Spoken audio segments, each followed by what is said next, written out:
Hey, what's up, guys? Welcome to Wesam's World. My name is Wesam Quiche, and I'm an actor and previous podcast host for a podcast called Actors Anonymous. I'm on a show right now called For the People on ABC from Shondaland Productions, and I wanted to create another podcast to share some great talks with great people. I love podcasting. I love talking with some awesome people. I've gotten so much motivation, and my life has improved so much from listening to some great podcasts, and I just wanted to, share that with our new listeners and share that with people around the world. I wanted to give a special thank you before we start to Adobe Radio for hosting us here in their wonderful Adobe radio space. A special shout out to Nice Guy Digital by Britt Robertson.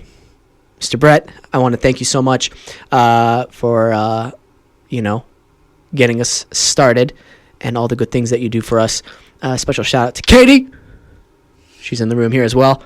I love you, Katie. And a special shout out to my team, Michael, running our sound right now, social media team, Taylor and Tia. Thank you for all the hard work you guys do on the social media end. And our first guest, I am honored and proud to say, my fellow co-star on the show For the People, which premiered 2 days ago on ABC. It'll be on Tuesday nights, 10/9 Central, called For the People. Please welcome Britt Robertson.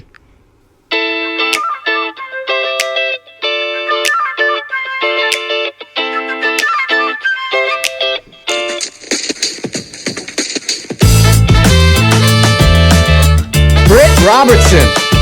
Hello. Welcome. My mind is blown. I love that music so much. Can we give a shout out to Brohim? Oh, we certainly can. Yeah. William, excellent job on the music. Hey, welcome. Thanks. Seriously. Should we shake on it? We should shake. Cool. Smile into the camera. Hi. No, seriously, I'm so excited to have you on as like my first guest for Wesam's World. It's a privilege and an honor. Oh my gosh. Why are you so awesome? Well, my mom and my dad, they made a baby. They called her Brittany, and I was like, that's a bad name. I'm going to have to live up to something. I just want to say the last, how long have you been working on For the People? Let's say 6 months, because that's a beautiful round figure. Let's say that has been probably some of the best 6 months of my life. Whoa. Professionally. Personally, you could use some work. No, I agree. It's been I loved working on the show, but more than that, because I've had a lot of great professional sort of situations, circumstances. I feel like I've been very privileged as an actor to be on a lot of really great sets. But I will say, I've never been on a set where I've been working with an ensemble group like our group. And I've found such a love and appreciation for every single actor on the show. Right. You know? And you specifically, we've become quite close in the last 6 months, and you've, inspired me to be a better person. I know. That's why I'm here, just to sort of toot your horn. Thank you. But seriously, audience, if you're listening, you should listen, because he's changed my world. Well, a lot of it has to do with you, and I think we talked about this last time we hung out. I'm so impressed with you. This is literally a show where we're just going to talk about good things about each other. How great we are! That's what we need in life. That's what we need. No, seriously, you started hardcore working out 6 months ago, around when the show started, and you said you haven't really ever done that, right? Never. You know how much dedication and willpower that takes to stay consistent? That's pretty impressive. I gotta say that. And I think that's probably why we kind of vibe on the same level too. Yeah, well, we talked about it, and I think it's nice to have in life that person that's gonna show up for you, especially with things that you don't want to be doing, Yes. And when you first start out working out your body, it's not that fun, because you're sore, you're angry, you don't like it, you haven't gotten into it, you're just you don't see any results, there's nothing gratifying about the experience. Right. But if you have someone showing up, and Sam, one of my favorite stories about you, actually, that I like to tell to people to sort of describe the kind of person that you are, So one of our first workout sessions together, we were on an elliptical, and we were like, 55 minutes in, and it was the last 5 minutes of being on the elliptical, just going hard. And I've never done cardio like that before in my life. I didn't want to tell you because I was afraid of what would happen. You'd be like, you're not cut out for this. Oh, no. But then the last 5 minutes of our elliptical run, you tell this mantra. Is it called a mantra? Like the story about the climber and his son, and he lets his son go up the tree, and on the last 5 steps down the tree, he says to his son, "Be careful. Be careful." Yeah. And from that moment on, I was like, I'm hooked. Yes. So you can sort of tell the significance of that story if you want. First off, thank you. And second, I think my whole life is filled with weird, ancient analogies and stories like that, just because I always feel like they've helped me get through hard times, especially around 2 years ago, I suffered some really bad anxiety. And the thing that helped me get out of it is these encouraging stories of these people who have gone through harder times and what they learned and the principles they used to get out of them. And so that's why I'm always sharing stuff like that with you, because I thought maybe you'll like it too, and it'll help out. It's the best, and I take it with me wherever I go. I'm like, oh, almost there. Be careful. You know what helps me tremendously? I think we talked about this, and for anybody who's wanting to get into working out, who's listening, intention and imagining a scenario helps me every single time I'm doing long cardio. So, on my runs up the mountain, especially in the beginning. If you don't know my Instagram, it's just filled with sunrises from my pre-dawn runs, and everybody always thinks Wesam wakes up every morning kicking out of bed, screaming a battle cry, and just running out of his door. And that couldn't be further from the truth. I look like a dead man waking up, and I do a lot of things to help me get out of the door. I'll be wearing half my workout clothes to bed because I hate wearing them, putting them on. Especially when it's cold and I got to wear layers. So those little things help me. And finally, when I get to the mountain, I always imagine a scenario where, okay, I have to get to the top by this amount of time because I have the antidote for venom that my brother has been bitten by a snake bite. And if I don't get to the top in this amount of time, he dies.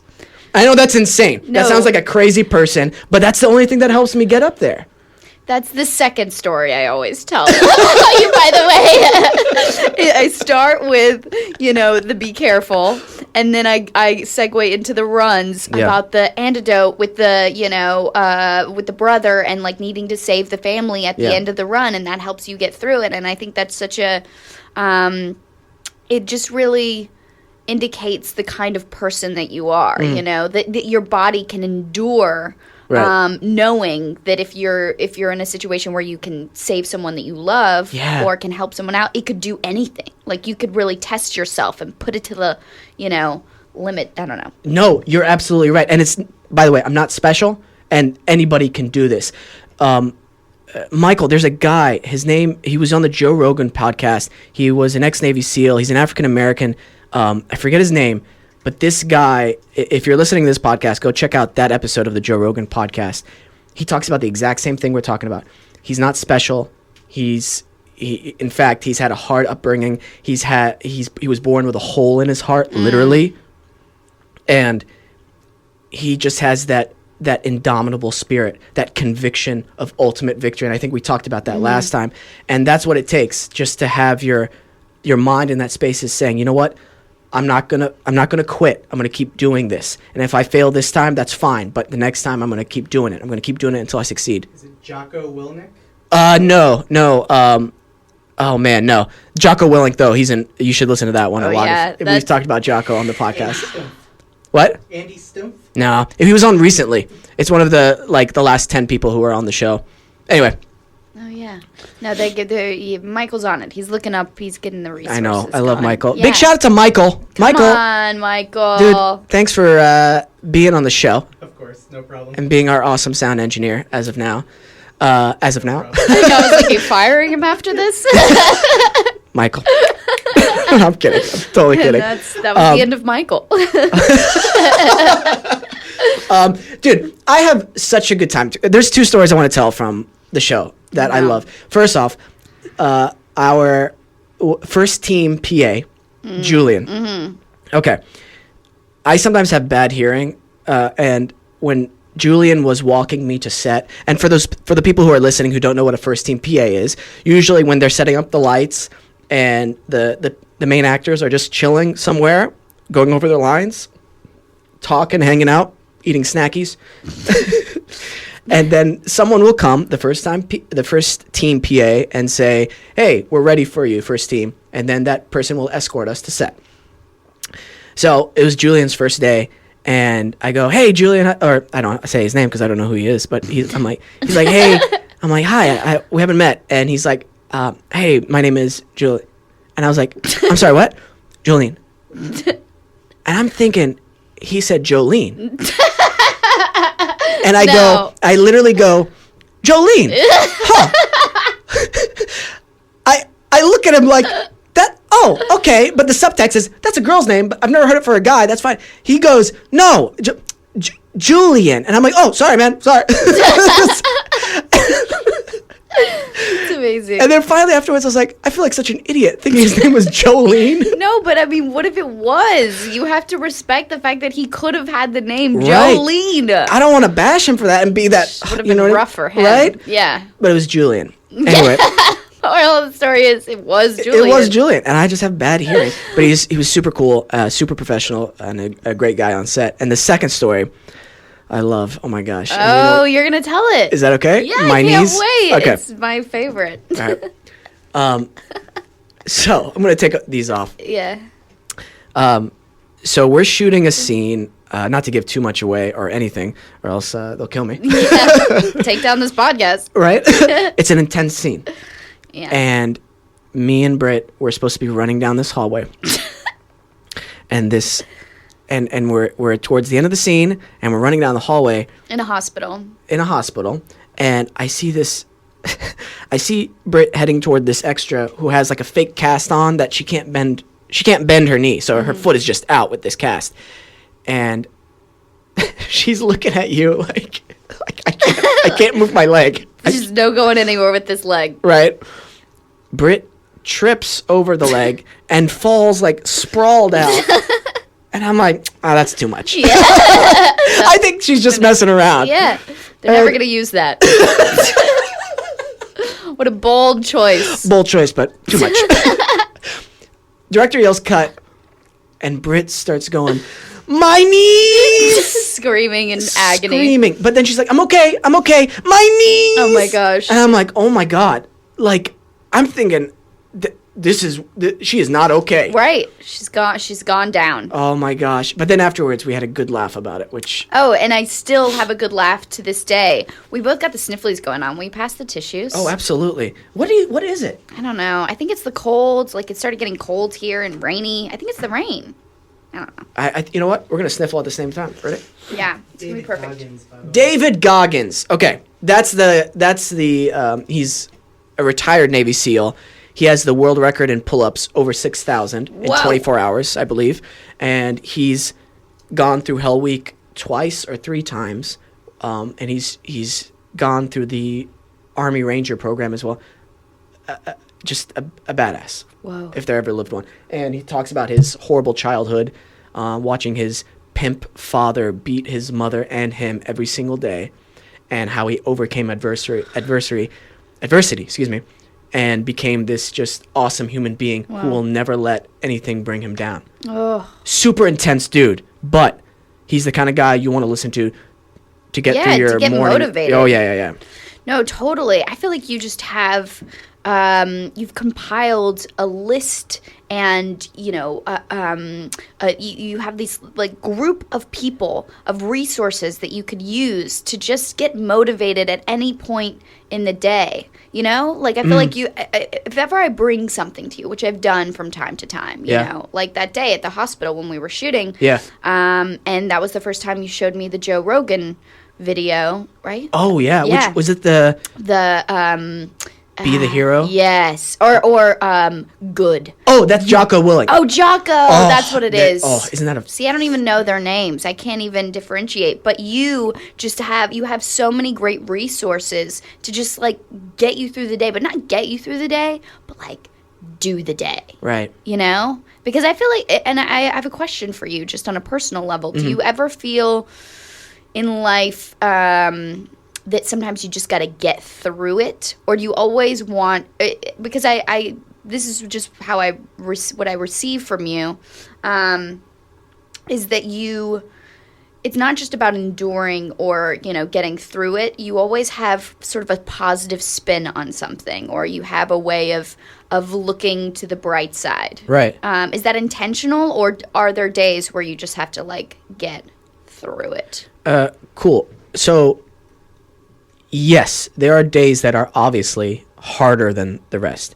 Recently, and I don't know what the time frame is, maybe within a year or so, I realize and appreciate how much I have around me to such a high degree. Mm-hmm. And that appreciation, I mean, just think about what you're holding right now. You're holding a water bottle. Simple Truth. Simple Truth. You should sponsor him. It's the healthy water. By the way, I loved their carbonated flavors, Simple Truth. Anyway, but no, the water. Yeah.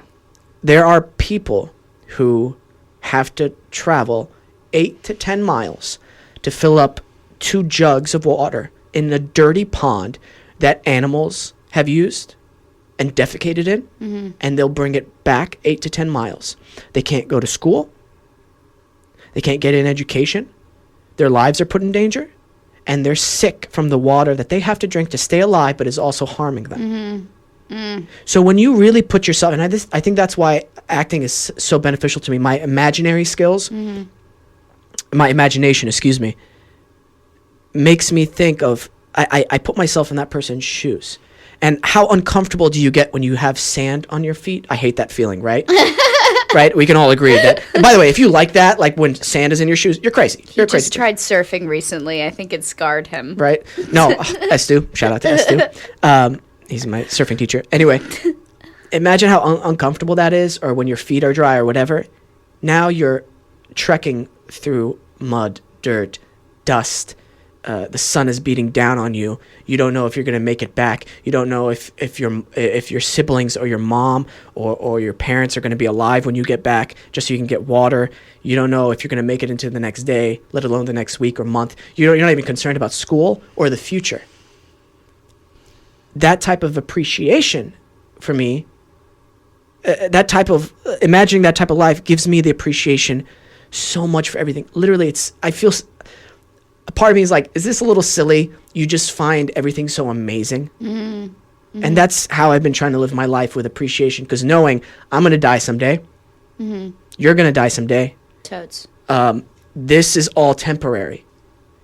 So I'm going to appreciate it, but not cling on to it. Does that make sense? So good. And it's difficult. That's what I get from you. And I've never been able to put it into words, this sort of thing that you put off. But that's exactly it. You're extremely compassionate and empathetic, and I think that comes from this idea that you appreciate everything around you. And the bad too. Because when stuff really gets bad or hard, I take that, and regardless of what your religious beliefs are, but I take it, okay, God's putting this thing in front of me right now. Why? This is an opportunity for me to have a spiritual growth and a mental growth.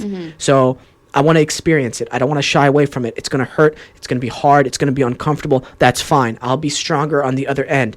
And something that I'm always appreciative of for my Creator is that I've always received the right things at the right time. And sometimes I wish I would have, back in the past especially, I wish I would have been a series regular 4 years ago. Of course.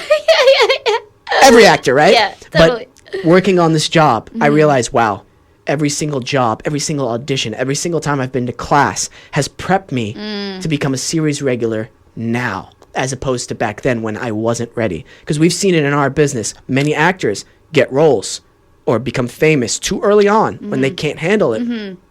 And it just goes... It's so interesting. You know, I was talking to a friend of mine recently because I'm a child actor. I don't know if you know this. What? Are we friends? So I was out here, you know, at a really young age, like 11, 12, whatever. Yeah. And almost every time I go into a general meeting with whoever for, you know, producer or casting, whatever, they always ask me about my experience as a child actor. And then it almost always goes into this conversation about how I'm a miracle that I wasn't scarred by drugs, or that I didn't, you know, go on the wrong path, or get, you know, lost in this sea of actors at such a young age because of my experience, because I was, you know, thrust into this world at a very young age. Yeah.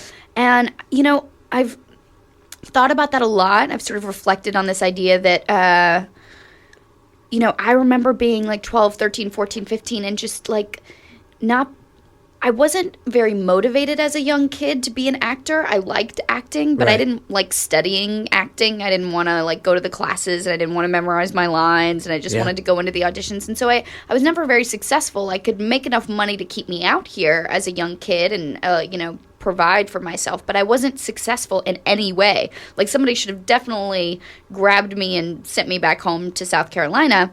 But something in me sort of kept me in this business, and I stayed interested in it. And then, sure enough, as I became older, like 15, 16, I became more successful, and I was able to get jobs, and, you know, I ended up traveling. So from like 15 to 23, I was basically just traveling all over the world trying to be an actor, doing these acting gigs. Ooh.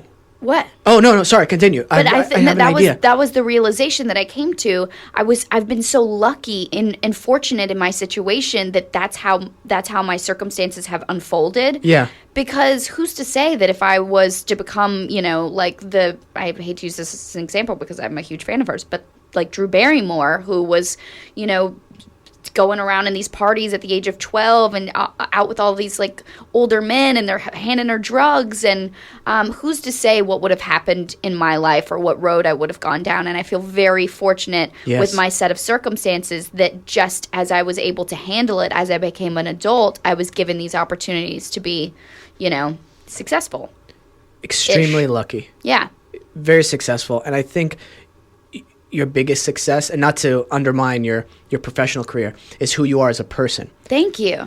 Because again, like I said before, you have this, you're just so nice and so compassionate as well. And I see the way you work on set, and I appreciate that. You actually care about the work. And this goes to everybody we've worked with, you know, all of our co-stars. And when you have actors on set who genuinely care about the work like that, that goes deeper. Do you know what I mean? Because I've worked with people in the past where you could tell, like, oh, this is a paycheck. Oh yeah, this is just trying to get through the day. Yeah, and that's not where I want to be. Yeah, no, it's you know, the thing with our cast, because there are so many of us. How many would we say? Like 10? I don't know. You can do math if you 10. want. Yeah. With Vondi, with Anna, and our bosses, Hope and Ben Shankman. Totally. Yeah. And then, you know, our sort of, we're the undergrad, if you will. But, you know, with all of us, we all bring this sort of different flavor, spice of life, if you will, in terms of our working process. Yes. But it's all been very collaborative in a way, and it excites me when I get to do a scene with you. I kind of know what to expect, and I'm excited to do this scene with you because what I'm doing with you in a scene is very different than what I'm doing with Jasmine in a scene, or Hope, or, you know, Vondi, or whomever. And I think that's what's so cool about the show, is all these different dynamics. And for us on a personal level, we're getting to know these people, you know, so intimately, because you're spending 12 hours with them and getting to know their process and their life. Yeah. I can't tell you how many times I've just unloaded on you and Hope and Jasmine in the middle of a scene, but it's nice. It's nice to know you have a partner in crime. Oh, yeah. What do you mean by unloaded? Like, I think you know what I mean by unloaded. No. I've never see, everybody has, again, their own style. Yeah. And I, you know me, I always equate things to martial arts or war or fighting. Yes. And so it's always nice sparring or acting in a scene with somebody who has a different style, because it keeps me on my toes and it allows me, okay, I can't use my same set of tricks that I always use as an actor, or, oh, I now have to pull out a whole set of tools I haven't used before in a while. Okay, let's play. Let's see what happens. And that's the beautiful thing about acting is you can prep. There's a nice balance, in my opinion, of prep and then just living in the moment. There's that. It's hard to get there, but sometimes you can. Yeah, I mean, I think that's the ultimate challenge for me, you know, because you want to be as prepared as possible, but still leave enough wiggle room to find things in the moment, and that's tricky on a television show. Oh yeah, and I think it depends on the scene and who you're acting with. Like for instance, the closing arguments in our show, I need to prep that. I need to have that in my bones, forwards and backwards. Do you know what I mean? Yes. Otherwise, I cannot live freely in the moment. Now, if it's a scene where I have 2 lines, my prep is going to be different from when I prep for that. Does that make sense? Yes. Because if the lines are, and sometimes this happens, it's like, what? Oh, yeah, he's over there. Do you know what I mean? It's like a passing thing. Yes. We should be at this level, just be like, okay, I think I got this. Yeah. Do you know what I mean? Yeah. It's not going to be like you're waking up at 4, just running the lines. What? He's over there. What? He's over there. I wanted to bring it back to when you said you started traveling and you began to have this, like, kind of, you reached this new level in your craft and your perspective on everything. Whenever I studied abroad in London for theater and the arts, I got to see theater and acting like I've never seen before. And it was an incredible experience. And one specific experience was this show called Rosmer's Home. Rosmer's Home, I believe it's called. Can we check on that, Michael? Can we check on that, please? And the ending, spoiler alert, the maid screams because she sees this horrific event. And I've been so invested up until that point. When she screamed, I knew exactly what had happened.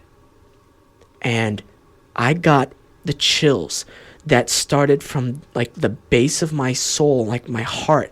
And it just, like, just went everywhere. Whoa. And my eyes welled up. And I was just like, oh, I've never experienced that watching theater. Wow. And I was in college. And the play ends. And I was like, that is acting. The other Josh Cohen, maybe? What's that? The other Josh Cohen? No, the play is called Rosmer's Home. Oh. Yeah. I was like, wow, what a journey. No, the play is called Rosmer's Home. But wow. and then I met the actress afterwards, and I gushed over her. And she was probably like, this guy's weird. Who is this college student? Yeah. And by then, I probably looked like I was still in high school. She was like, where's his chaperone? And then, you know, immersing myself in all the museums in London and Europe.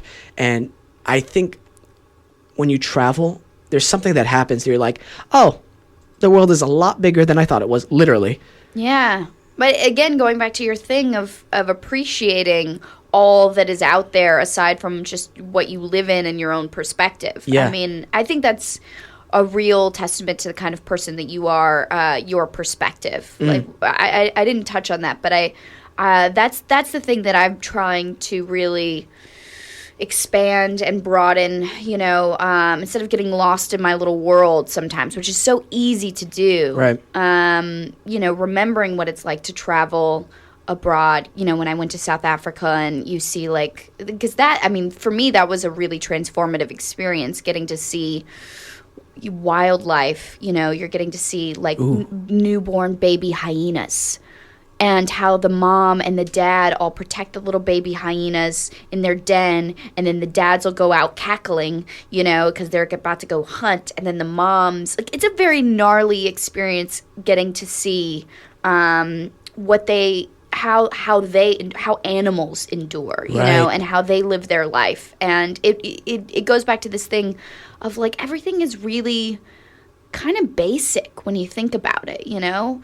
Humans, animals, livelihood, we're all just looking for this same sort of thing. You know, if you ever watch Planet Earth, I don't know if you ever watch Planet Earth, right? I love it.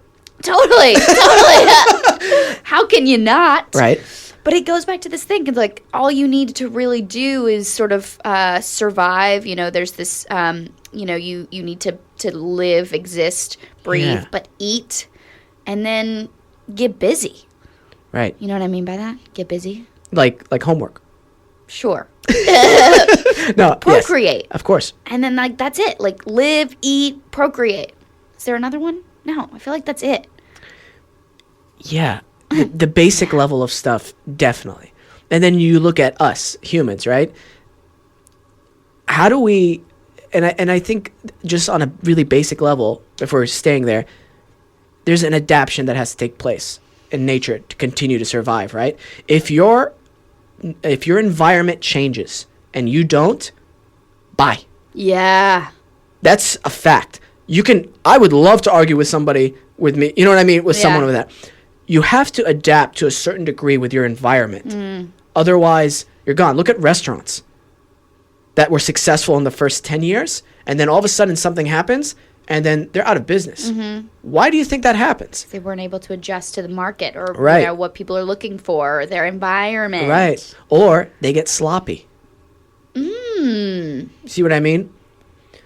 So I think us as humans, and this is just a general thing, and this, again, the appreciation, we have to stay sharp too. Yeah, like, you know, we want to eat good food, obviously, and we can't eat too much food or else that just hinders us. We get bloated and it's all very sad. Dude, the farts are the worst, okay? Yeah, Whenever you've been we know. farting for like hours, it's just like, I'm tired of farting.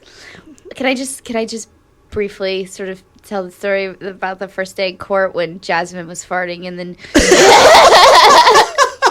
on the show Yes. What was it? Because I wasn't there for it. I was just standing beside it. It was Jasmine right beside me, and then you were right beside Jasmine. And Jasmine sort of like says to me, like, "Oh, I just farted," and then all of a sudden, Wesam says, like, "Someone just fart," and we were about to do our little our swearing in, and it was like a close up on her face, and then a close up on my face, and a close up on your face, and all I kept thinking was like, farts. Damn it.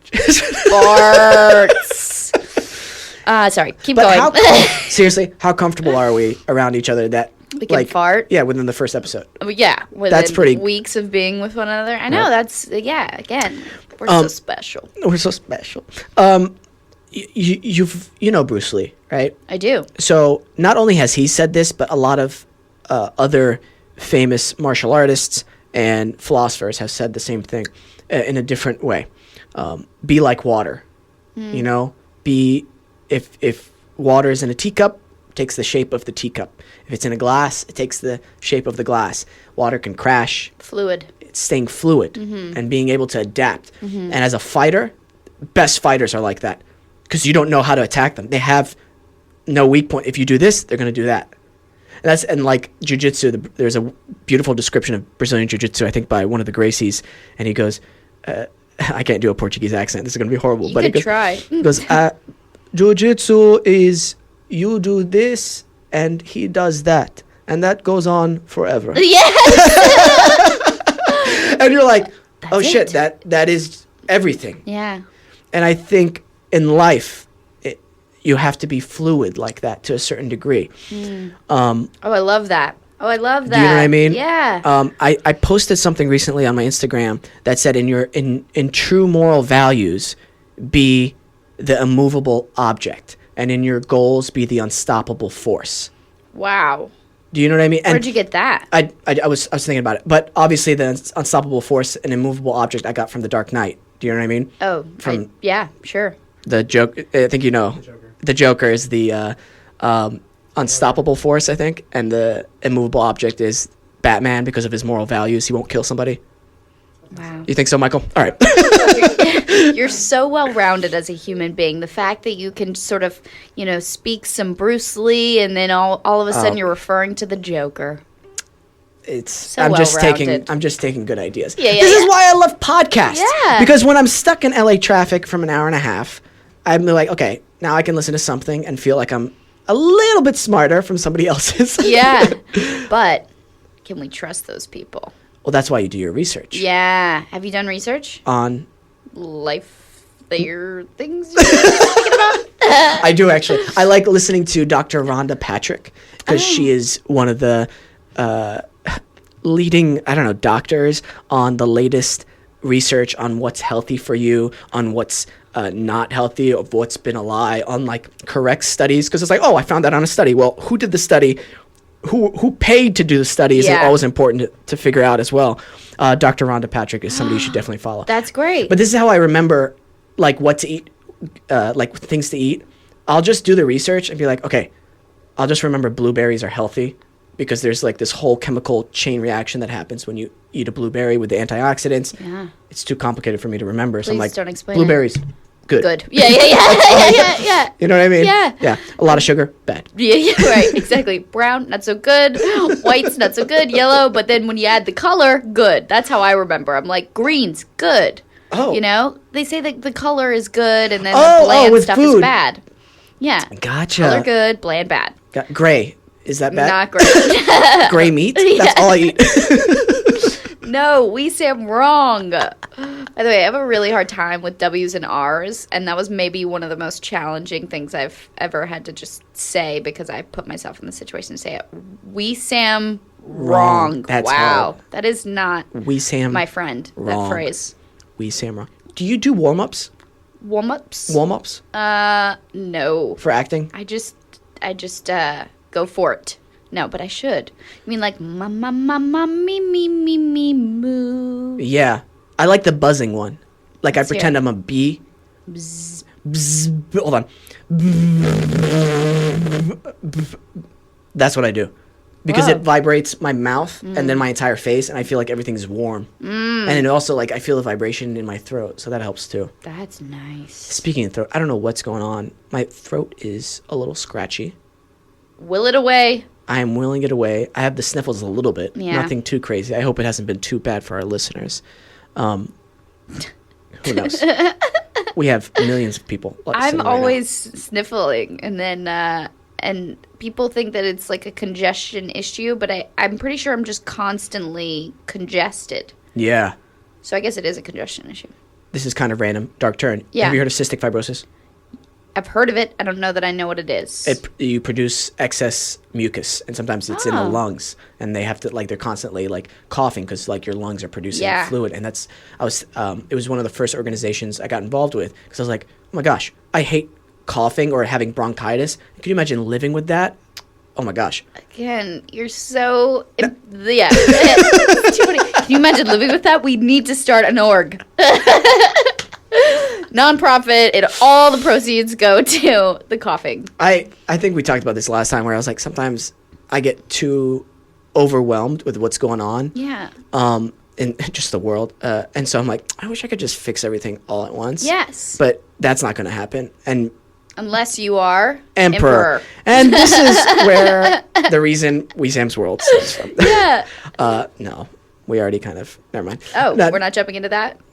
What would happen if you became emperor? Again, another hard one for me to say. This is what I will talk about politics. Okay. Because I hate talking about politics. Yeah. I am always so amazed at what greed can do to people.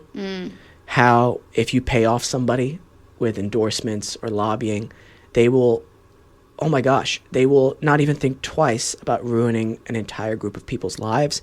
And I always think to myself, like, you realize you can't take that money with you when you die, Yeah. right? It doesn't transfer over, even if you believe in an afterlife. And even if you, like, I don't know, what greed does. And the more I thought about it, and maybe you agree, maybe you disagree, maybe you have thoughts on this, I think it stems from a place of fear of death. That you're like, well, I'm going to die soon. I'm just going to keep doing what I'm doing because that makes me feel alive. And I'm going to just keep living my rich lifestyle and not care about people and just try to acquire as much money as possible. Do you think that stems from a fear place? Yeah, I mean, I think my therapist has told me this before, and I often refer to my therapist. But he said this thing to me, which I thought was really interesting because and I've told you this before, right by my house, there's an exit right by my house. It is like the first exit off of this freeway, and every time I exit to go to, my house, there's always a homeless person there. Yes. Right outside the freeway, Yes. asking for money, and they usually have dogs. Sometimes they have dogs. And it really sort of, it sort of kills me a little bit because not even for them, which is sort of the selfish part of it. Because I wonder what happened to them to get them there. But then I also thinking in my mind, what would it take in my life for me to be that person on the street asking for money? And it wouldn't take very much, you know? Right. I think it's so easy to get to the place where you are then in a, you know, you're put in a position where you can't afford to live. You can't exist. You can't, Right. you pay for, you know, your place to live or food or anything. And I think there's a general fear of not being able to exist or provide for yourself or ones that you love. And I think that that's maybe where the greed comes from, you know, because people are just constantly chasing that idea that what if I go down, you know? Like a survival type of... Maybe not. I don't know. No, it could be for some people that way. I mean, I know we've talked about this before,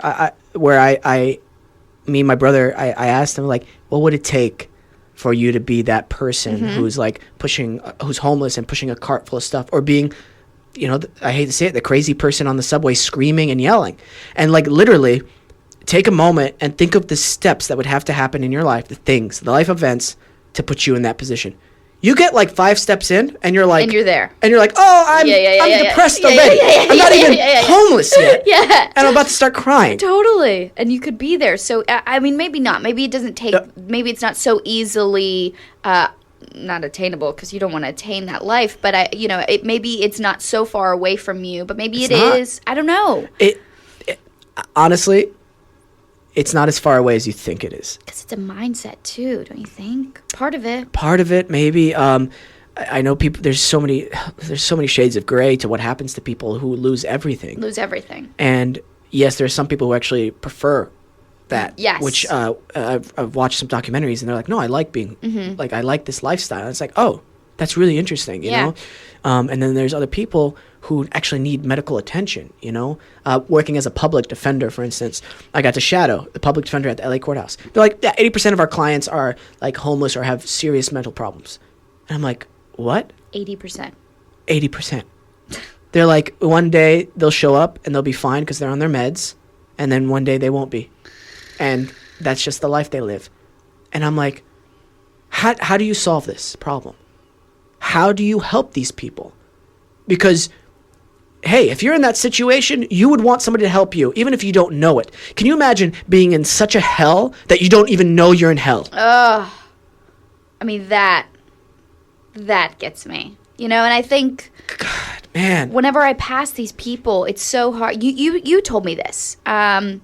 So I joined you and your friend Isaiah for an acting class a couple weeks ago, and we were in where were we?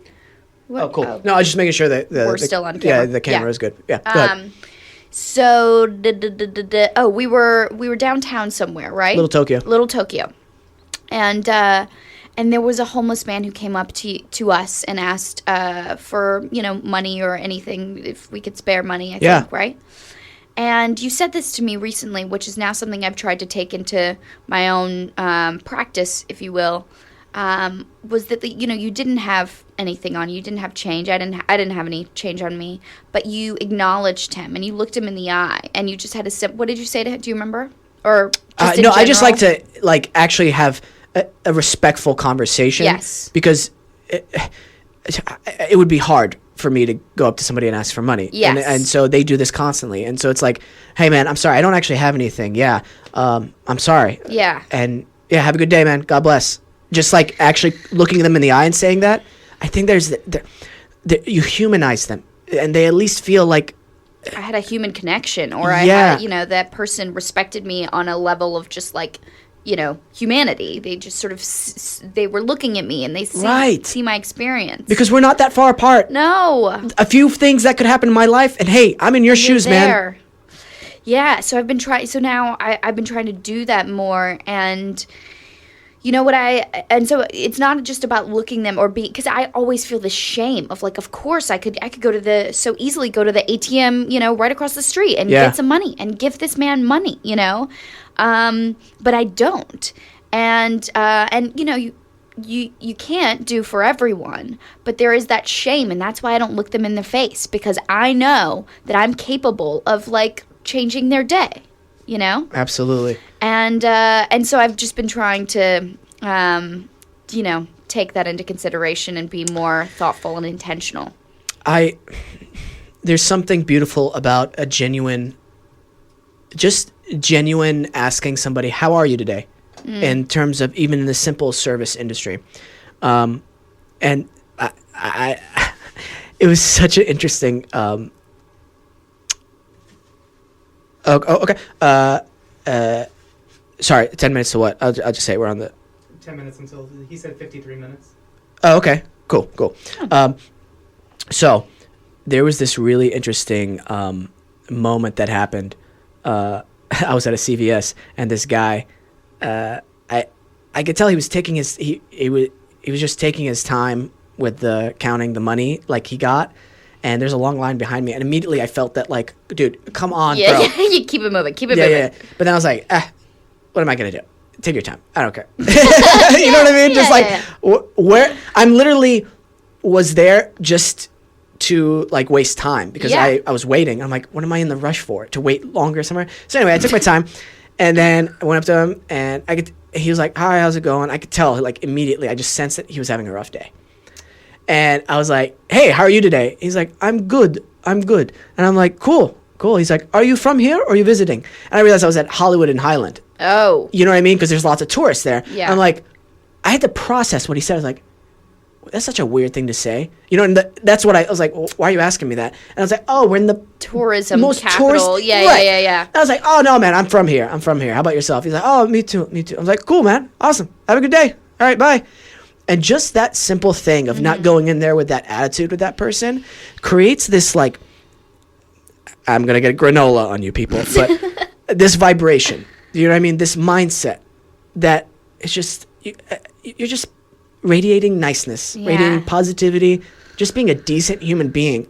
Do you know what I mean? And then, cool, you just gave him like you gave each other a pick-me-up. It's not you're giving somebody or you're being charitable. It's just you're helping each other. Yes. Just get through that moment in the day. No, I so love that. I mean, that's sort of what I was referring to when we first started this podcast. Like, you've changed my life in so many ways because it's all about perspective and I love that view on the world because yes, me typically before, you know, meeting you and having, you know, just a different view of the world and I am always that girl who is in that line who is like, excuse me, I have a place to be, you know, just and just, it would do something inside of me that it would just drive me crazy, like, oh, you know, and even if I didn't have a place to be, like, it would just all of a sudden there would be a switch that goes off in my head and turn me into like a crazy person,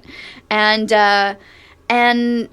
not to say that I'm not that person now, but I do think now when I'm being more intentional just in life, when I come across people who I don't know or I haven't had interactions with, you know, there's this tea shop that I go to now on Vineland here in North Hollywood.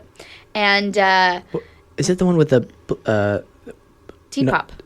Yes, Teapop. That's yeah. The boba. Boba, yeah. And the first time I went in there, the guy who was taking my order was so kind and just, hey, how's it going? What's your name?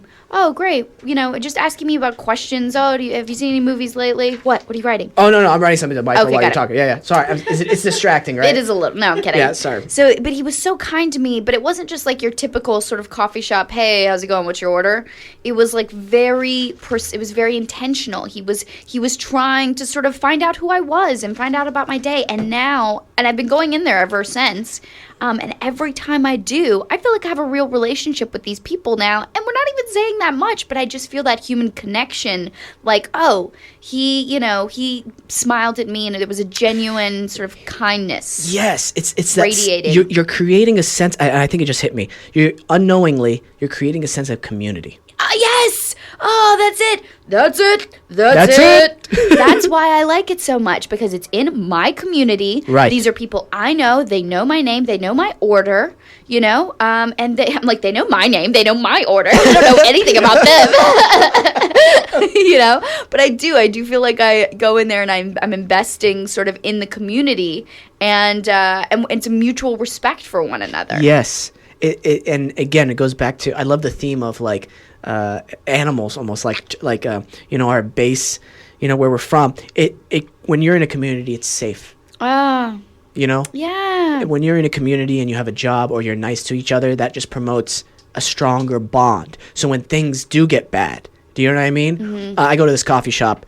Sorry, I just stopped myself in the middle of the sentence. So when things do get bad, you're able to count on each other to work through it. For instance, once I go to this coffee shop all the time, and The one I met you at? yeah. And I'm there a lot, and so they know me now. One time I ordered a drink, and I think they messed it up without telling me, and they started again. And it's a pour over, so it takes a while, and they're busy, and I'm like, I need my drink, and it's like I actually need it now. I'm running late for something, and they're usually on time, so I'm like, oh crap. So I'm just waiting, and then I felt that negative feeling coming up, like, hey, that entitlement, like, where's my drink? I paid for it at this time. I should have it here. You know what I mean? Yeah. And I'm like, wait a minute, just Relax. let's see what happened. They forgot about it. Oh well, it's okay. At the end of the day, I know this is a silly thing, and it's not to demean people who are working in the service industry, because my parents own a restaurant. I've worked in the restaurant for a long time, but I'm glad I'm not working there anymore. Yes. I'm just glad I'm not in the restaurant business. I'm like, okay, yeah, you're on a show right now. You shouldn't complain about this.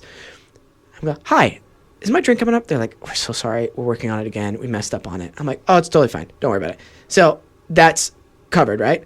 I get my drink eventually, and they give me a free drink card. Like, here you go. Sorry about that. I'm like, you didn't have to do it. Thank you so much. See? And they knew me. They're like, you know what I mean? So it's like, yeah. I could have been a complete asshole, ruined that relationship, made them uncomfortable. I never got the free coffee. And that's what it's about. Free coffee. I know. No, but totally. It's about creating that community and having mutual respect for one another. Another reason why we vibe so well is I think we come from, or at least we have that mindset of family is important. Mm-hmm. And even though family can be, what's the right word I'm going to use?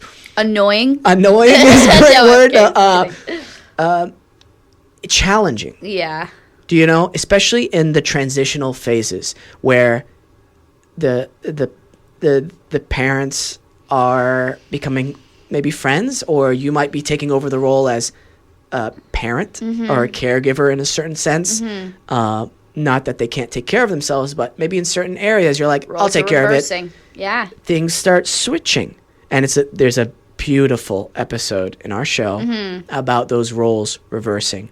And called Flippity Flop. Flippity Flop. And I think both of us have that pull. I think we like to take care of people. Mm-hmm. Do you know? There's a solace and a peace I find whenever I'm like, okay, my parents are doing okay right now. Or my brother's all right. Can I help him? Good. Our tribe is doing good. Yes. Because when one part of the tribe isn't good, when one part of the machine isn't working correctly, that affects everything, in my opinion. Oh, that's so good. Does that make sense? Right. I never thought of it that way, but I think that's why. Yeah, that makes so much sense for me. Yeah. That makes a lot of sense for me. And it's true. I think that's why, you feel a responsibility of some sort, when you become an adult and you're now having to take ownership of your own life. And there's such a huge part of your life, and you just want everyone to be sort of experiencing a positive version of their own circumstances in the way that you are. Yes. Right? I don't know.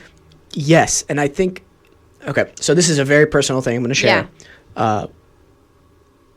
Part of my prayers and part of my mindset is I know I would love to live. There's a part of me at first that wanted to live the type of carefree lifestyle of a famous actor. Traveling, spending money on what a car is, going to parties, girls, traveling, all that, like that part sounds so carefree and fun. But then something started happening where I was like, okay, I noticed even when I first came out to LA, I'd go party or something, and then it was empty the next day. I felt that. I was like, well, this is weird. This is weird for me. Like, it's supposed to be fun, and yet I can't enjoy it still. My parents are still struggling in the restaurant, and I'm out here just partying. How is that helping me in the long run? How is that helping them in the long run? And I was like, crap. This is the harder route, but it's the one that's going to pay off. And that's the only route to take. Does that make sense? Yes. And it's a sucky situation. And I'll be honest with you. Sometimes I'm like, I hate that I care so much. That sounds so stupid saying it out loud.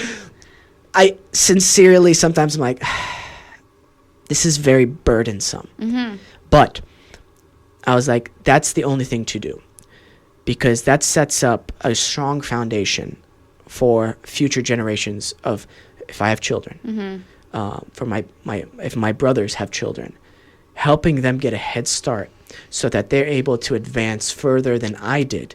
And hopefully they can have a better life than I did, a more enlightened life, a more life of service, a more fulfilled life. Because I don't know about you, there are very few things I found in this life that's true. That there's this essence to it when you do something that's helping my brother, for instance. There's something about that that's deeper than, yeah, it makes me feel good, sure, but there's an underlying truth to it that resonates with me and vibrates on a level that's like, no, this is the right thing to do. Or I've never seen this, but you see somebody attacking somebody in the streets, maybe an elderly man.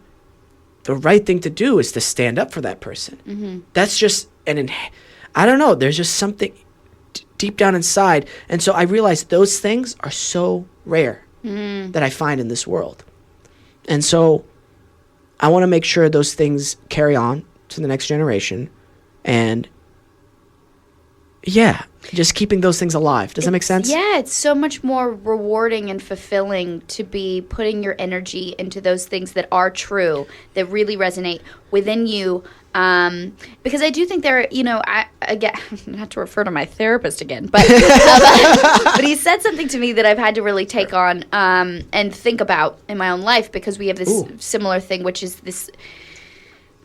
And I don't know if obligation is the right word, but there is a sense of obligation to our family, to our people, the people that we love, that we want to take care of, that we want to, see succeed in the world. But it is never with obligation that feeling will be rewarded. Will be. I'm trying to figure out how to explain it to you. He said to me, don't feel obligated to take care of your family. Don't feel obligated to have them be, because as soon as you start feeling like, oh, I have to take care of them, that's the minute that you won't get that sort of that reward, because it is, or like, do you see what I'm saying? I don't know. I think I've gone off on a weird tangent. No, you have not. Yeah.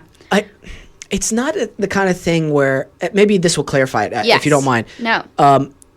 This is how our conversations go, by the way. I say something dumb, and then he makes it better. Stop. No, that's not it at all. Go. No, where it's all like, oh, I gotta take care of my mom. No, of course not. No, it's not like that. It's just like, I think we both feel like it's the right thing to do. Exactly. It's the right thing to do. That's like, it's I consider it an honor to be in that position, to be able to do that. Exactly. I'm thankful for that. And so that burdensome feeling goes away, but it's there. Oh, do you know what I mean? Because it takes a toll. Regardless, it takes a toll, dude, I saw a story a couple months ago. Oh, no. It's going to make me feel bad about myself. No. This 90-plus-year-old woman was kicked out of a nursing home. Why? She had nowhere to go. Because of money? They said she didn't pay rent. Yeah. And then she's like, she says she was trying to pay rent, and then they said she was denied, she wasn't going to pay rent. So they're like, we can't house her. We don't have enough money, so we have to kick her out. And then I'm thinking, oh my gosh, wouldn't it suck not having family? You're 90 years old, nobody's taking care of you. To pay that bill. And then she's like, yeah, I don't have any family here. They're in Tennessee. And I'm like, What? what? Hey man, couldn't my do grandma's moving in with me. By the way, exactly. I'm sorry. My mom is moving in with, my dad is moving in with, God forbid something happens to them. But that is so weird to me. I know, I can imagine. Hey, I'm not judging people who do that. I really am not, who do that. And I get it. People's circumstances are a little different. Financial circumstances are a little different. I totally understand. But if you are capable and you don't. Oh, how do you live? How do you live? Hey, man, get a new perspective. Yeah, exactly. You know? Hey, there's more to life than that. I hope it wasn't like too downer of a subject, but like that's just the way I'm very passionate because your parents took care of you, even if they weren't perfect, even if they weren't helpful. Like that guy, what's his name? The terrible dad. The terrible dad, Goggins. Oh, David Goggins. Oh, the Navy SEAL guy on the joke. Oh, right. Who had the pimp father. Hey, horrible dad. Hey, you David Goggins' dad? You POS. Yeah. You know, but he did bring you into this world. I know. So use that. So be appreciative that at least you're here from that. That's the one thing you could take away from him. And I think there's this balance that has to happen. You have to appreciate your parents for the minimum what they did. Mm-hmm. They created the biological version of what is you. Mm-hmm. Those are the cards you were dealt. Be thankful for them and then go from there. Sam, you're a good soul. You're a good soul. Not really. Doing this for the money. He's making so much money off of this, you guys. Dude, so much money off the first episode of We Sam's World. Yeah. So this will air after our pilot episode. Great. I wanted to ask you real quick. Yeah. About your closing argument, because as an actor. Yeah. It's a dream of mine, personally, to do closing arguments. Because I come from a theater background where it's like you get monologues every now and then. And by the way, you guys should stay tuned to the second episode because that's when We Sam's dreams come true. Ooh! He gets his closing argument. Oh, you don't get it? Yeah, you do have a closing argument. Yeah. Just wanted to recheck that. Rewind, double check. How do you feel about closing argument? Like a big chunk of monologue like that in a TV show? Well, for me, actually, the closing argument, if I have enough time, is kind of the easier thing to figure out than the court. Look, the courtroom days are rough, you know? Hard days. But I find it more difficult to be in the interrogation mode than in the sort of summation closing argument mode. And I don't know why. I think maybe because a lot of my focus was going to the closing argument, and I just need, because you have to be word perfect, and, you know, it's like 2 pages, and thoughtful and specific with your tone and the rhythms. You know, for me, that was sort of something that I wanted to pay a lot of attention to because I realized in some of my research that that's a lot of what lawyers play into is, you know, the rhythms and tone of how they speak to a jury. You know, because it's all about putting these thoughts into their mind, and there are specific ways that you can use specific tools in order to kind of dictate how they feel about something. Right. And so I found that was really where my focus went. And I just, honestly, I would just do it all day, every day. So I went to a chiropractor recently, and he gave me 3 exercises to do while I'm, you know, in the car or standing in a line or getting groceries. And they're just exercises you can do wherever. And what I realized is that's what I do when I'm for my acting, for like the closing argument. I would be, you know, at the car wash doing my summation. I would be, you know, at like getting groceries doing my summation. I would just be doing it wherever, on the way to work, on the way home from work, in the middle of work. I would just do it constantly. And that was for me, it's the same sort of situation. I need to be as familiar with those words so that I can do whatever I want to with them. Yes. But how rewarding and fulfilling and gratifying was that night of sleep after your big courtroom day? One of the best nights of sleep of my life. One of the best working days of my life. Because that courtroom day for me, and for those of you watching, it takes a lot of work to film those courtroom scenes because they're huge. There's a lot of coverage, which is known as getting the camera on reaction shots of other people who are watching. You have the juror, you have the judge, you have the prosecution team. Big you master shots, big establishings. We have 3 cameras just for the courtroom.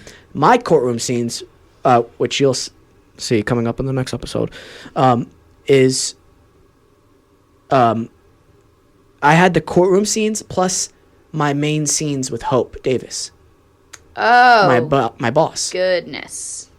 I'm telling you, that day was like, how about the most challenging but rewarding professional day of your entire career, Wesam? And it just happens to work out like that. And bringing back to what we talked about before, what's awesome is would not have been able to execute that a year ago, 2 years ago, especially So not cool. 4 years ago, especially not 5 years ago.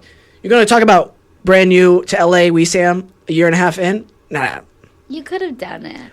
No, but I Not agree. as well. Not I as well agree. at all. I'm the same way. I think, a lot of my experiences leading up to these big courtroom days Yeah. that I've had to take on have prepared me for it because I wouldn't be capable of doing it otherwise. I mean, I would be, but I wouldn't know how to prepare for those things. I wouldn't know how to handle it when you get up there in front of the jury, which is actually more intimidating than you would expect it to be because even though you get a second or third chance, Yes. when you're having to speak to 12 people, and look at them in the eye and they're not able to they're just having to listen to you and they're not responding. It's extremely distracting because even just the littlest movement, you're like, oh, they were responding to something, and you can go off on this tangent with these people. Yeah. I talked to the jury, to the extras who are in Yeah. the jury. By the way, shout out to the extras who are in jury rooms. You guys, you don't realize how important your jobs are. Seriously, and I shout out to the jurors who are in our show. That's a lot of work. Ugh. And you're listening, and that's even harder sometimes than if you have lines. Absolutely. Staying engaged. Yes. And I told them, like, hey, guys, I really appreciate you staying engaged, and that helps me. And I could tell, like, they got this, like, Yeah. fire in their eyes. Yes. They're like, oh, cool, we're part of this. Like, Yeah. they felt like they're part of it, and they are. That's the beautiful part, because I'm like you. I'm a squirrel. Yeah. If somebody talks offset, I immediately go, Distracting.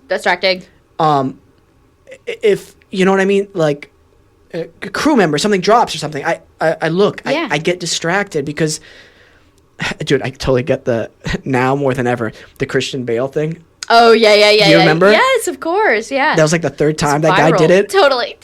But here's okay. First off, I'm bringing this back because I love it. Christian Bale is a class act. The next day, he goes on a radio show. He's like, I shouldn't have acted like that. I'm sorry. I was in the moment. I apologize profusely afterwards. But the scene was a super intense scene.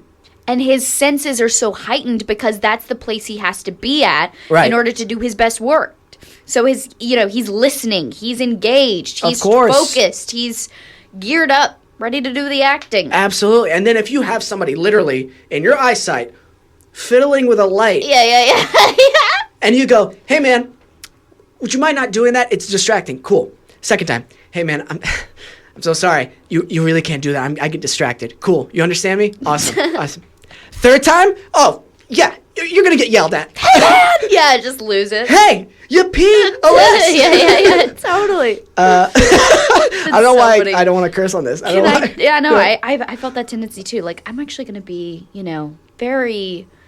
No, I didn't think that way. But I just wanted to be, if you want a wide variety of audience. I do.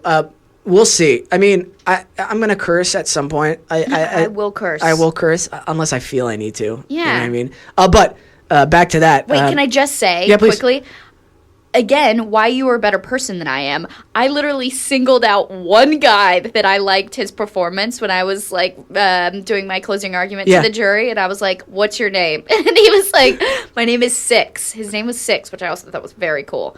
And so when they needed to do my close up, I was like, "Can we just bring Six in, please?" And so I literally ostracized the entire rest of the jury because they were passing out on me. They couldn't be trusted. Gotcha. So I just Gotcha. honed in on this one guy, and I was like, "It's you and me, buddy." See, Me and you. I don't think that makes you a bad person or a better whatever. Just worse. No, I disagree because it's a hard job. Yeah. Not negating what the other jurors did, but I commend you for taking charge in your performance being like, this is what I need to make sure the product, to make sure Paul Davies' vision comes to life in an appropriate way. Tom's getting what is want. Tom Verica, the director, and EP. And so you took charge of that. And that's what I learned more than ever on this show, to really, like, in certain scenes, certain scenarios, like my closing argument, for instance. Hey, this is literally what I was doing during the lunch break, because they shot, like, all of my stuff with Hope Davies. Hope Davies. Hope Davies? Who's that person? Hope Davis. Yeah. And they were like, cool, we're going to take lunch, and then we're going to start on your closing argument right after lunch. I spent my entire lunch break working that scene and blocking it. So as soon as we got in, it's like, cool, this is the blocking I'm going to do. We don't have to, like, work too much through that at all. Keep it in a nice triangle. Keep it here. Cool. Awesome. Let's do it. You're really serving yourself in that moment, because ultimately you're serving the team, you know? Right. I wanted to make sure, like, cool, this is how I'm going to take charge in this. This is only me. Does that make sense? Yeah. And I felt, I loved it so much. Like, being capable of, just being capable of doing your job well. Yeah. Is such a gratifying moment, because it's so challenging for us. Because as actors, it's hard for us to be pleased with our work. Yeah. Doesn't Hey, happen. we're insecure and we're sensitive. Yeah. I don't know what to tell you. Well, you're leaving yourself so open and vulnerable for the world to just be like, hate it. Right. You know, and so you want people to be like, oh, it's good, or I like it. But I think for me, my instinct is always like, it's cool, you can hate it. You know, like I always. That's so strong of you. Wow. Yeah. I don't know. That's so strong of me. Is it? To be like that's you can hate it. You can hate it. You know, like that. It's because it's an easier place to fall to. You know, if you're already sort of saying like, cool, you hate it, I hate it, let's just know that we all hate it, and then they like it, it's like, oh, that's far more rewarding than being like, you could like it, maybe you'll like it, and then they hate it, and then you're like, okay, well, it's a lose-lose for everyone. I think that's what makes artists in general, yes, actors so specifically, like, we know it's forever, especially on TV or movie. It's like, hey, each take, we have to make sure we're living truthfully or we're happy with it, because it's so out of our control in the editing room. You know what it's like. I do. I've worked on, I'm not mentioning them, but past projects where I'm like, oh, they used that take. Why? I wonder why. Why'd they do that to me? I look weird. But that's just the way our business is. And what's been so awesome for me about this project is I've trusted the production team so much, and it's like,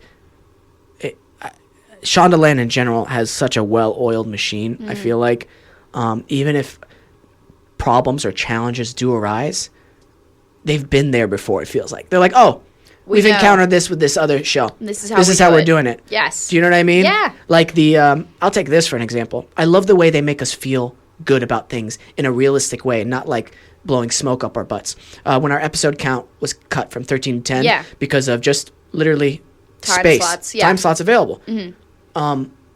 Dude, as an actor, hearing that, I was like, what? We suck. Oh, God. It's not good. Yeah.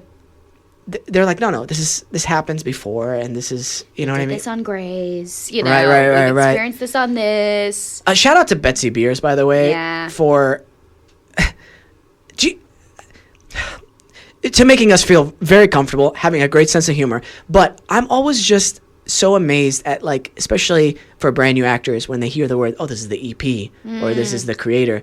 Sometimes, do you ever get that, like, especially in the beginning of your career, maybe, like, ooh, nervous, that like gut thing. Am I good enough to?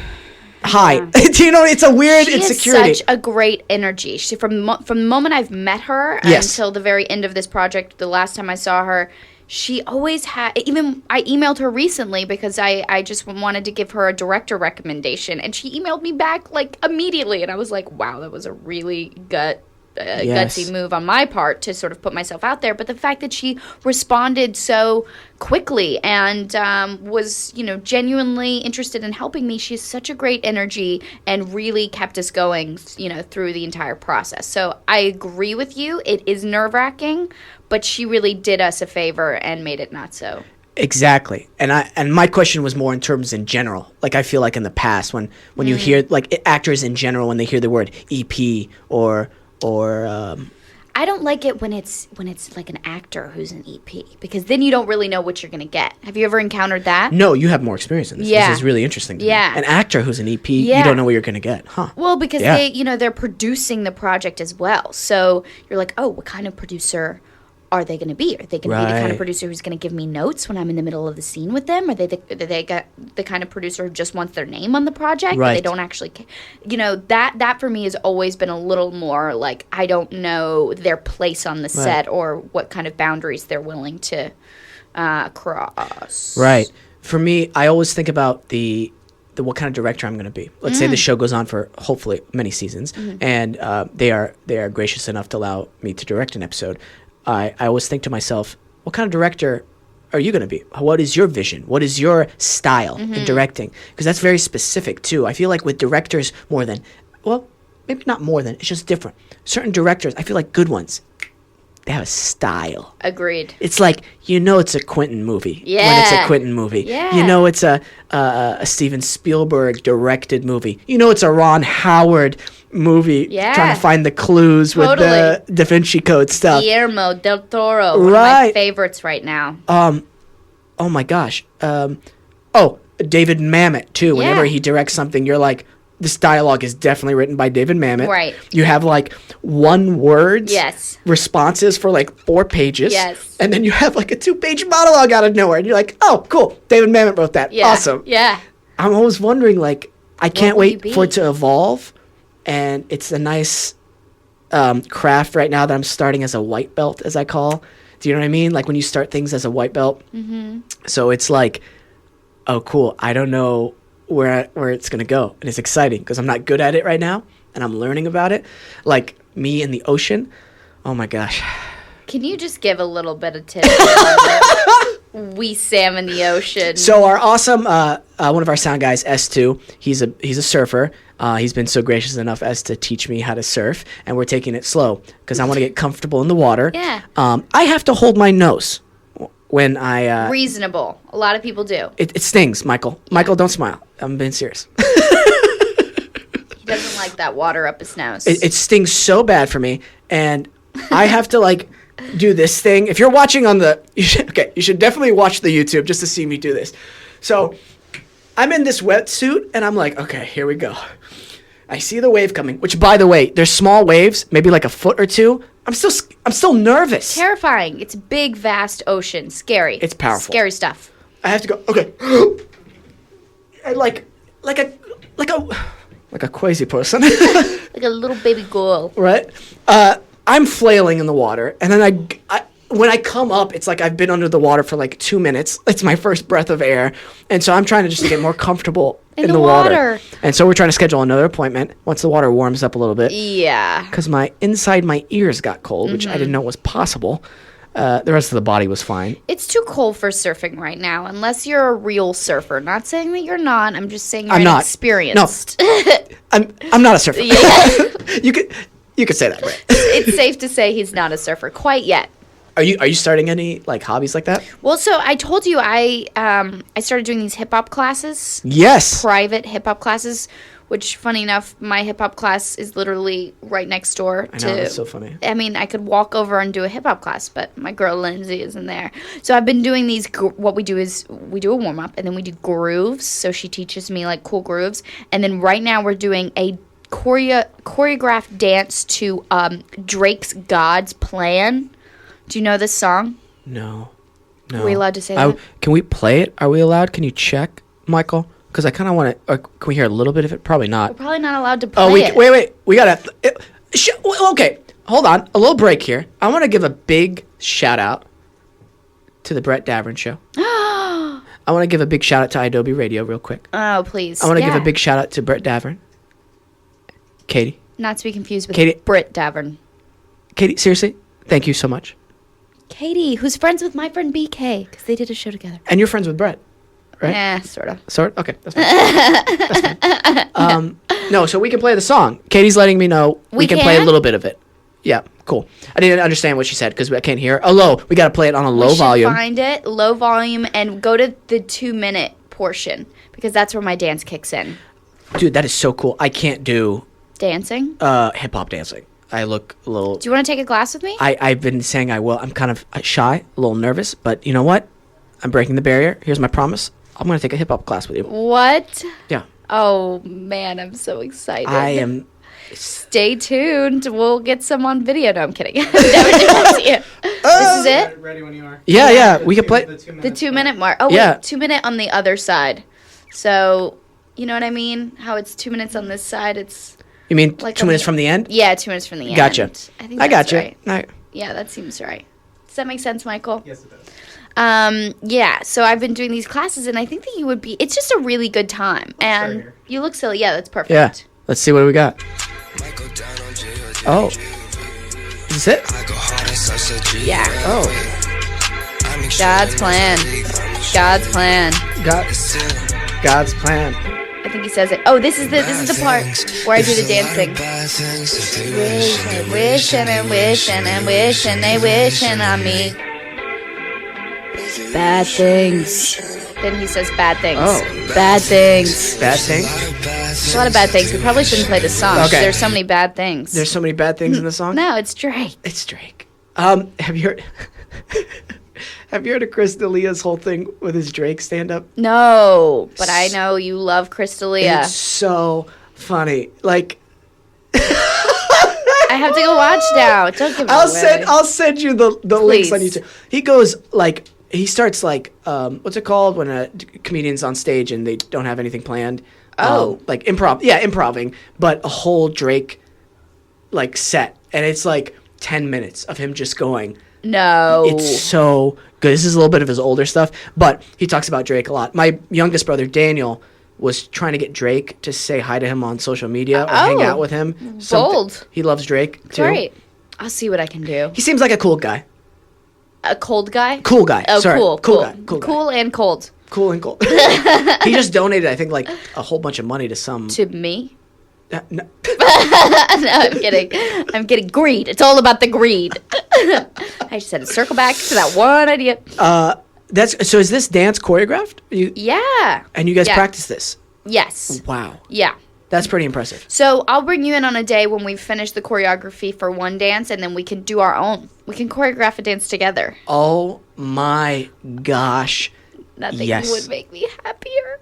That's going to be really cool. Please be patient with me, though. I'm not a good hip-hop dancer. Yeah, you're right. I must be so patient with you. No, are you kidding? The whole class is literally me being like, okay, and how do I twerk? Okay. And how? And like this? No, I did spend like 2 classes trying to learn how to twerk. It didn't work. I don't have enough booty. So this is going to be slightly embarrassing. Let's hear it. I do stretches a lot, Yes. especially in the mornings. I'm pretty flexible. Yeah. And I like being in frog pose, I believe it's called. Yes. Do you know that pose? I do, yeah. If you don't know what frog pose is, give it a look. It's basically like my knees are bent and Your I'm knees. tummy down and I'm like this. Yeah. And it helps stretch out The hips. and Yeah. the groin area. Yeah. As I'm laying there, just contemplating life, I start like moving my hips around and I realized I'm starting to twerk my booty. And I'm like, oh, this is weird. You can twerk in frog pose? In frog. It's very unlike Wesam, like unlike me to do stuff like that. So it's just like, it was very foreign. That's the word. Wow. Very foreign movement. I didn't like it. Okay, can I reveal something that you're not going to like to the audience? Wesam has a very chunky booty. Oh my God. Chunky? No, like, it comes out. It's round. So Jasmine and I, who play his we're all federal public defenders Right. and we're co-workers. And Jazz and I both are sort of lacking in the booty department, but Wesam is not. So we're we're always sort of looking at people around us. Don't tell the Department of Sexual Harassment about this. But no, and then I was at yoga with Wesam recently, and I was like, whoa, hey, check out that booty. And he was like, I don't like it. Thank you. I don't like it. That embarrasses me. I don't like it. I've been told that before, and Yeah. it just makes me shy. That's all. Yeah. That's all. But I'll tell you what, having good glutes is super important to kicking and super important to running uphill. Yeah. It really does. I need a better glutes situation. Dude, you just doing squats, Yeah. like 100 squats in a row. Here's a funny story. Sometimes my goal is too high, and I'm like, I'm gonna do 100 squats, just with no weights, just like, me. I get it. Yeah. Yeah. I'm like, 100 shouldn't be bad. Get to 20, I'm like, all right, we're all right. Get to 30, we're in trouble. No. Oh yeah, get to like 50, and I'm like, all right, gotta stop, take a break, and finish the rest of the 50 after I'm not dying here. You'd be surprised how not as much as you think you can do. Yeah, with your own body weight. Yeah, interesting. Because I always do the heavy weights because I'm trying to work on my gains. Yeah. So I do the heavy weights. So I don't even do free. Michael, she does boxing, weights, cardio, hip hop, yoga, and our fight class that we haven't done in a while, our kickboxing class. Yeah. Is there anything you don't do? So I... bears. Yeah, Bear wrestling. I'm not into bears or crocodiles. No, I see. This is the other thing that's sort of you've inspired in me. I want to be as well-rounded of an individual as possible because I feel like that's when I'm happiest in life. Very interesting. I like that. And usually that comes with physical stuff. Like I sort of consider myself happiest when I am challenging myself in a very physical way, but in a different way. Like I try to do something physical every day, Yes. whether that be the hip hop or the yoga or the weight training or the whatever, or the hiking, like I just try to do something new and physical every single day in hopes that, I don't know, I don't know, it rounds me out, makes me better. That is amazing. First off, the amount of discipline you have to do that is high, and I love discipline. Yeah, you do. Yeah. A big thank you to Jocko Willink, who is an ex-Navy SEAL. Check him out on the Joe Rogan podcast for those of you listening. I love Check Jocko. out his first episode on there, and his second one. He's a decorated Navy SEAL. He was with Team Bruiser in the Iraq War, and then he's part of the most decorated war unit in the Iraq War, and they reclaimed, with the help of the Marines and some Iraqi forces, an entire city. Whoa. Building by building. Whoa. That's You cool. gotta listen to Michael. Do it. Michael, it's motivating. You want to get motivated? Oh my gosh. That's where you go. He wrote this book with his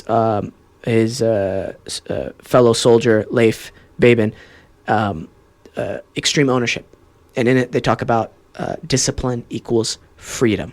And at first, that's such it almost seems contradictory, having too much discipline. But in fact, what you're doing is you're making yourself not susceptible to which way the wind blows. You're not being controlled by your urges, by your emotions. Check out the book. I bought this book for I don't know how many people, and I always buy it for people who are going through a hard time, or I'm trying to get my life in order. I'm like, Here it is. Amazon Prime, The your guide. house, 2 days. Yes. Oh, you're so sweet. But that discipline, I think, is so great in your life, and it's holding yourself accountable. And I think it's creating an energy inside you that you don't even realize. Maybe you do realize it. I feel something. I mean, I don't know if it's an energy. I just feel better about myself, because especially as an actor, I don't have a job. I don't have a 9 to 5 to show up to every day, because that's what really holds you accountable. And, you have to be responsible for something, to get in the ship moving, But because I don't have that, and now, the show's ended, it's nice to have something that is holding me accountable every single day. And if that something is physical, where I'm connecting with my body in such a way, then I feel like my mind and my body and my whole system that I got going on here is a little more in tune. I love that. Yeah. Britt? Wesam. I've been so happy to be a part of your world for a little bit. This has been absolutely wonderful. It is such an honor to have you on as the first guest, as a guest and as a friend, seriously. And it's just been awesome. And I hope people listening to this, you've enjoyed yourself, and I hope you've gotten something out of it. And I'm sure you have. I mean, I just want to say, Yeah. I talk to my friends about you in our conversations a lot, and almost every time they go, "Oh, I want to meet Wesam," or "Oh, I want to be in on your little conversation." So now they can be. They get to drop in on our little convo. Absolutely. And they're probably going to be like, "Oh, that's not as good as I thought." So intense. Yeah. I'm not going to subscribe. Yeah. Seriously, thanks for coming on, and I can't wait for people to continue watching our show. I know. Such an honor and privilege. Big shout out to Paul Davies, Yes. Shondaland, everybody there, Tom Verica, Shonda Rhimes, Betsy Beers, all of our castmates. Yeah. Am I forgetting anybody? I don't know. For the people. For the people, ABCs. ABCs? ABCs. 1, 2, 3. You get it. It's 10 o'clock on the 13th of March, right? Yeah, so it would, this episode, our Shameless episode, plug. yeah, right? Tuesday nights, 10, 9 Central. Oh, yeah, on this AFC. will air After right the after. first episode. Yeah, Yep. cool. So keep watching, guys. Yeah. And next episode is a huge, really fun episode with Wesam, so you have It to is. stay tuned. Get to see more of Jay Simmons. Yeah. Thanks, Britt. friend. Love you. Yeah, love you, mean it. We out. Peace. Hey guys, thanks for listening. What a great episode with Britt. You guys can follow us on social media. You can follow me at Wesam Quiche. Big shout out and thank you to Adobe Radio. Big shout out to Tom here at Adobe. Thank you for everything that you do for us. Big shout out to Nice Guy Digital. Brett, you're awesome. Katie, you're awesome. Thank you guys for everything. I'm so appreciative. And shout out to my special team, Michael, Tia, and Taylor. You can find out more about them, their social media handles, at our website, wesamsworld.com. You can find us free on iTunes, Wesam's World. Subscribe and leave us a review. Seriously, that helps us keep going and gets us up there on the charts. And if you're listening and you love it, tweet at me, because I'll respond back. Because I'm a nice guy. Because I work for Nice Guy Digital.